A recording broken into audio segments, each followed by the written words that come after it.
عاو إن شاء الله waxaan yar ka sheekaysan doonaa nidaamyada waxbarashada ee wadamadu ay leeyihiin sida loo dib u habeyn loogu sameeyo waxa looga bedelo waxa loogu kordhiyo ayaynu ka sheekaysan doonaa insha Allah waa case study ku saabsan nidaamka waxbarashada waddanka Singapore marka waddanka oo kamid ah wadamaanta Asia ku yaal ayaynu soo qaadanay waxbarashada in markaste la hagaajiyo dib loo qaabeeyo waxa laga bedelo sababta loogu baahan yahay maxay tahay sideedaba waxbarashada waxa loo sameystaa ee dadku ay wax u bartaan waa in dhibaatooyinka bulshada haysta laga jawaabo waxbarasho sababta loo sameeyaa waa si xal loogu helo dhibaatooyinka bulshada haysta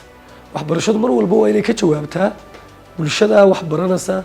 waaqicooga dhibaatada ka jirta problemiska haysta baahida ay dadkaasi qabaan intaa jawaabteedii xalkeedii nidaamka waxbarashadu inuu keenaa la rabaa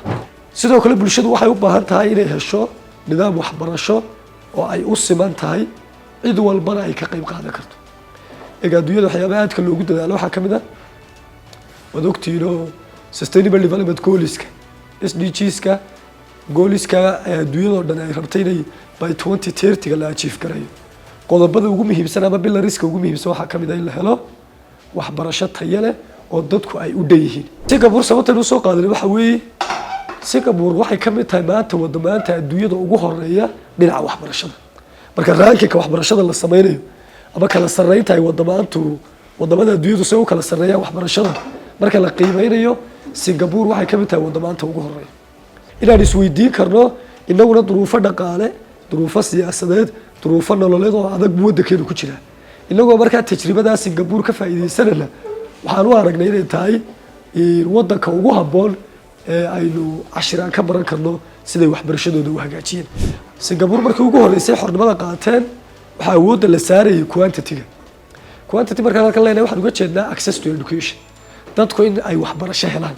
imise qof baa waxbarasho helaya imise arday baa iskuulada tagaya imise qof baa waxbarashada primary education ka dhamaysanaya tirada ayaa markii hore awoodda la saaray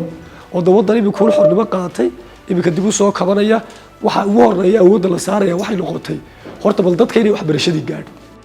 waxay awoodda saaraysay mostly intellectual development qofka in maskaxda la koriyo oo information badan la siiyo xog badan qofku uu helo wax badan uu soo akhriyo wax badan uu xifdiyo marka qof xog badan hayay inuu noqdo ayaa awoodda waxbarashada oo dhan isku geeyay sidaa daraadeed waxay sameeyeen manhajkooda waxbarashada in la keeno waxyaabaha formal education ama waxbarashada tooska ardaygu fasalka uu xogta lagu siinayo in laga dhigo up to 30% marka boqolkiiba 70 waxay noqonaysaa ardaygu waxyaabihi kale uu qabanay marka noqoto activities ardayda la siinayo projects mashaariic ay ardaydu sameynayaan innovations hal abuur ay leeyahay waxyaabaha kale 70% kii kale laga dhigay hadhowna qiimeynta ugu dambaysa waxa soo activity ardaygu uu sameeyay oo la isku geeyay baa laga soo saaray taasi marka waxay keentay in la gaaro wax la yiraahdo assessment for learning qiimeynta inay noqoto qiimeyn caawinaysa wax dhigashada ardayga waddanku aad ugeedana dagaal ka dhacay burbur baa yimiday waxbarashadii iyo waddanka wixii ka jiro dhawey burburay waxay noqotay wax walba oo ay waxbarashadii ka mid tahay in laga soo bilaabo from scratch zero in laga soo bilaabo iskuuladii oo dhan baa burburay buugaagtii iyo manhajkii waxbarashada baabay macallimiintii wax dhigayay wax la dilay wax dhintay iyo wax waddanka ka tagay bay u badnaayeen in yar baa soo hadhay marka in waddankaasi dib u dhis lagu sameeyo oo waxbarashadiisii la soo bilaabo de waxay u baahatay waqti iyo tamar siyaasadii qorshuuna hadii fulin fiican weydo dabcan waxay noqonaysaa document qurux badan oo shelfiska ku jira buugta shelfiska inoogu jirta hadii buug wanaagsan tahay laakiin aan la soo qaadin oo la akhriyeen oo waxa ku qoran aan la dabaqayn macna badan ay soo kordhinayaan ma jirto kulamkeena eegtid relevancekiisu su'aal badan baa ka taagan inaga wada ogtoo shaqo la'aantii baa meel xun maraysa dhalinyarada in skills badan lagu qalabeeyo u baahan yihiin haddana manhajkeena waxbarashadu inta uu skillska iyo vocational and technical education awoodda saaraya aad buu yarta marka relevanceka sidee buu manhajka waxbarashadu ugu habboon yahay baahidii bulshada ka taagneed iyadna waa su'aal ka taagan nidaamkeena waxbarasho marka